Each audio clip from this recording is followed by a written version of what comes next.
We're here to talk about Pat Bryant. He was the only Illini player drafted, which I did see that coming back when we were talking about combine stuff in the earlier weeks of the show, that I figured Pat Bryant was probably the only one to get drafted. But he got drafted in the third round, which was higher than I thought he was going to get drafted, which is higher than most boards had him. 74th overall by the Denver Broncos. And Bielema was at his draft party in Orlando as well. There was a really nice video of them exchanging a hug after he got drafted. I would check that out on the Illini football Instagram. He was the sixth Illini player to be drafted by the Broncos, and the first since 1986. Third round, as I was saying, was higher than I thought he was going to go. That's higher than almost every outlet expected him to go. He was a projected fourth, possibly fifth rounder. He was definitely supposed to be an earlier day 3 pick. To see him go on night 2, really exciting for him. So I want to do some research on the Broncos this week. If you saw my search history, it definitely looks like I'm a Denver Broncos fan, because I was very curious about where he fits in on their roster, and also how, like, I know the wide receivers that are on the Broncos roster, but I wanted to see some opinions from some Bronco fans on Instagram comments and Reddit, just to kind of get their idea of how they feel about him as a scheme fit as well. And a lot of fans weren't happy about the Pat Bryant selection in the comments. Broncos fans, that is. But the more and more I read, and then the more and more I looked at some Broncos news outlets as well, some professional articles on the Broncos, it really just comes down to, I don't think Broncos fans, or at least the average Broncos fan, knows the kind of player that they're getting in Pat Bryant. And we at Illinois know the kind of player that he is, and I think he's a really good scheme fit. That's what a lot of the writers think about him as well. I'm always going to trust the professionals over some Instagram comments. That's not always the case, but I definitely agree with them here. And you can debate me on that if you want. The wide receivers on the Broncos depth chart: Cortland Sutton, Marvin Mims, Troy Franklin, Devon Vele, Trent Sheffield, he's new, or Trent Sherfield, sorry, Michael Bandy, and then A.T. Perry.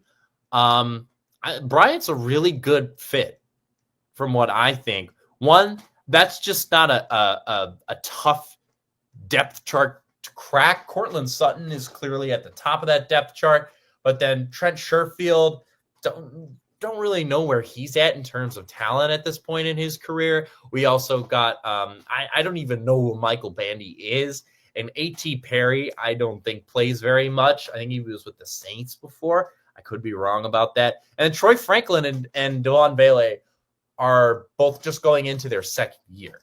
Troy Franklin might be tougher to leapfrog on the depth chart because he played with Bo Nix at Oregon, so they already have a nice working relationship going on the field. And then Marvin Mims, I don't think he's getting to veteran level. I don't think he's going to get passed by Pat Bryant either. But Bryant is a great perimeter route runner. And no one really on this Broncos team, especially Franklin and Vele, that's not really their skill. He's also a really good blocker, and their newest addition, Trent Sherfield, really is not a great blocker throughout his career. So he'll definitely be able to contribute in that way as well. But I mean, I think he's going to be mostly a deep ball threat, right? He doesn't create a ton of short separation. As we've seen, that kind of is, I don't want to say his fatal flaw, because it's not fatal. He certainly makes up for it with contested catches. He has some ridiculous highlights that he gives you week in and week out. But I just think in the NFL, though, I think that's really going to be, I think he's definitely going to struggle to create some separation at the pro level. However, I think giving him chances on deep balls is definitely going to give him longer time to create that separation, right? And also, he high points the ball really well. I think he's going to be Bo Nix's favorite deep threat.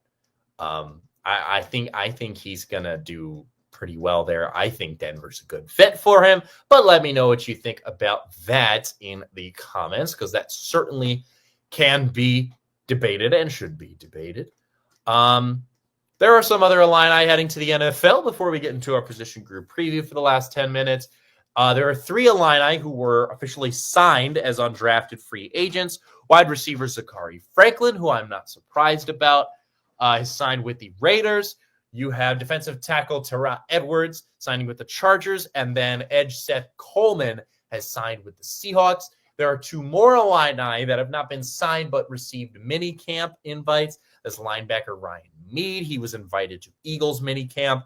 And then defensive lineman Dennis Briggs Jr., who that also doesn't surprise me, was invited to camp by the Tennessee Titans. So those are the Illini taking it to the next level, at least to mini camp. Congrats to Pat Bryant, 74th overall. Really exciting. And we know from our roster that we're going to see a lot of Illini drafted in the first 2 nights of the draft next year.